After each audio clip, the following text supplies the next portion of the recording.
दांडिक विधि के अधीन कुर्की, सिविल विधि के अधीन कुर्की और किसी विशेष विधि के अधीन, स्पेशल लॉ के अधीन किसी संपत्ति का जब्त करना, तीनों में क्या प्रक्रियाएं हैं? कब किसी व्यक्ति की कुर्की की जा सकती है दांडिक विधि के अधीन, कब किसी व्यक्ति की कुर्की की जा सकती है सिविल विधि के अधीन, और कब किसी व्यक्ति की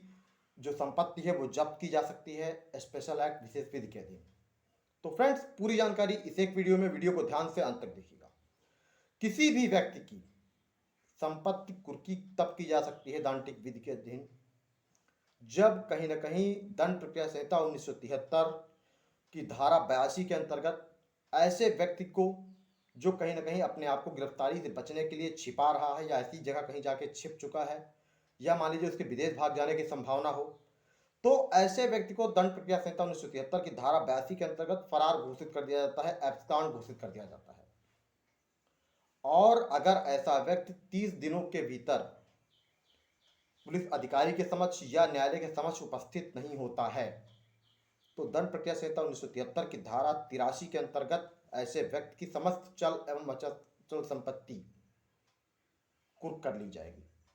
और कुर्क करके न्यायालय के आदेश से, जहां भी आदेश न्यायालय करेगी वहां पर उस संपत्ति को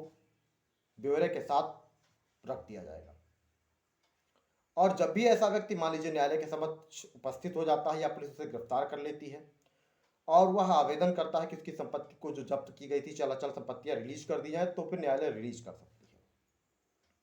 तो दांडिक विधि में ध्यान रखिए कि कोई व्यक्ति जो कहीं ना कहीं अपने आप को गिरफ्तारी से बचाने के लिए कहीं छिप जाता है या फरार हो जाता है, उस व्यक्ति की ही संपत्ति कुर्क की जाती है। अब बात करते हैं सिविल विधि में कुर्की। तो फ्रेंड्स, सिविल प्रक्रिया संहिता 1908 की धारा 60 से 64 में सिविल विधि के अंतर्गत कुर्की का प्रावधान है। न्यायालय के किसी भी डिग्री या आदेश के अनुसरण में किसी व्यक्ति की चल अचल संपत्ति जब्त की जाती है, जिसमें कुछ एक्सेप्शंस हैं, कुछ अपवाद हैं, जिनके अंतर्गत कुछ संपत्तियों को जब्त नहीं किया जा सकता है। और मान लीजिए किसी व्यक्ति से कोई रिकवरी करनी है या कुछ ऐसी चीजें हैं कि कहीं ना कहीं उसे कोई भुगतान करना था, ऋण या कुछ, तो ऐसी रिकवरी के अनुसरण में या न्यायालय के आदेश के अनुसरण में उस व्यक्ति की जो संपत्ति है वो कुर्क की जाएगी। लेकिन इसमें कुछ एक्सेप्शंस हैं कि किसी व्यक्ति के मान लीजिए खाने पीने की वस्तुएं हैं, उसे जब्त नहीं की जाएंगी। किसान के बैल अगर हैं, हल है, तो ऐसे बैल हल को जब्त नहीं किया जा सकता है। महिलाओं के आभूषण जब्त नहीं किए जा सकते हैं, पहनने के कपड़े जब्त नहीं किए जा सकते हैं। सिविल विधि में कुछ एक्सेप्शंस हैं। तो ये ध्यान रखिए कि सिविल विधि में कुर्की किसी व्यक्ति की तब होती है जब न्यायालय कहीं ना कहीं आदेश करती है कि ऐसे व्यक्ति की संपत्ति को मान लीजिए कुर्क किया जाए, क्योंकि यह व्यक्ति जो उसके ऊपर देनदारी है, देनदारी चुकता नहीं कर रहा है, या उसके ऊपर यह लाइबिलिटी बैठती है कि इस व्यक्ति को इतनी देनदारी करनी है, इतना ऋण अगर है, या किसी मान लीजिए संपत्ति उसने कब्जा करके रखा, तो इस एवज में, या मान लीजिए कोई ऐसी लाइबिलिटी है कि जैसे कोई प्रतिकर देना है, तो उस एवज में अगर वह व्यक्ति भुगतान नहीं करता है तो उसकी संपत्ति कुर्क की जा सकती है। तो सिविल विधि में ध्यान रखिए कि केवल संपत्ति तभी कुर्क की जा सकती है जब कहीं ना कहीं न्यायालय आदेश करती है और ऐसा व्यक्ति देनदारी का भुगतान नहीं करता है तब, या मान लीजिए उसके ऊपर कोई ऐसी रिकवरी होती है कि जिसका भुगतान करना उससे आवश्यक है।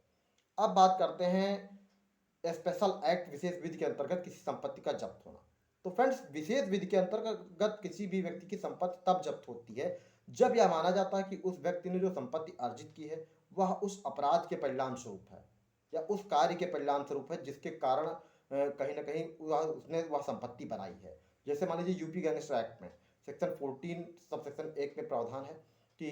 किसी व्यक्ति की मान लीजिए अगर ऊपर गैंगस्टर की कार्रवाई की जाती है, गैंगस्टर एक्ट के अंतर्गत कार्रवाई की जाती है, तो ऐसे व्यक्ति की संपत्ति को जब्त किया जा सकता है और सेक्शन 14 के सब सेक्शन 1 में इसका प्रावधान है।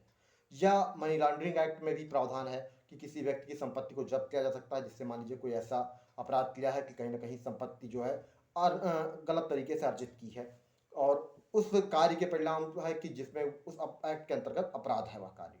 तो फ्रेंड्स, ये ध्यान रखिए कि दांडिक विधि में कोई व्यक्ति फरार होता है, सिविल विधि में कोई अगर न्यायालय की डिग्री या आदेश के अनुसरण में किसी से वसूली करनी है, देनदारी अगर कोई है, और स्पेशल एक्ट में अगर कोई व्यक्ति मान लीजिए कहीं ना कहीं ऐसी संपत्ति अर्जित करता है जो कहीं ना कहीं उसने अपराध के परिणाम स्वरूप अर्जित की है, तो ऐसे व्यक्ति के ऊपर जो भी है चल अचल संपत्तियां वह जब्त की जा सकती है और प्रावधान सब में वही है कि वो संपत्ति वापस की जा सकती है अगर वह व्यक्ति उपस्थित हो जाता है मान लीजिए दांडिक प्रक्रिया में। सिविल में अगर वह व्यक्ति भुगतान कर देता है और अगर मान लीजिए जो स्पेशल एक्ट में है, कहीं न कहीं अगर वह व्यक्ति अगर उसके ऊपर कोई देनदारी है, देनदारी का भुगतान कर देता है मान लीजिए, या अगर उससे संपत्ति रिलीज़ के लिए न्यायालय में आवेदन करता है, तो उसकी संपत्ति रिलीज़ की जा सकती है कि उस अपराध के परिणाम से वह उस व्यक्ति ने वह संपत्ति अर्जित नहीं की है। तो फ्रेंड्स, अगर आपको ऐसे जेन्युइन लीगल कंटेंट देखने हो तो वीडियो को लाइक करें, चैनल को सब्सक्राइब करें, ताकि आगे भी आपको ऐसे जेन्युइन लीगल कंटेंट देखने को मिलते रहे। Thank you.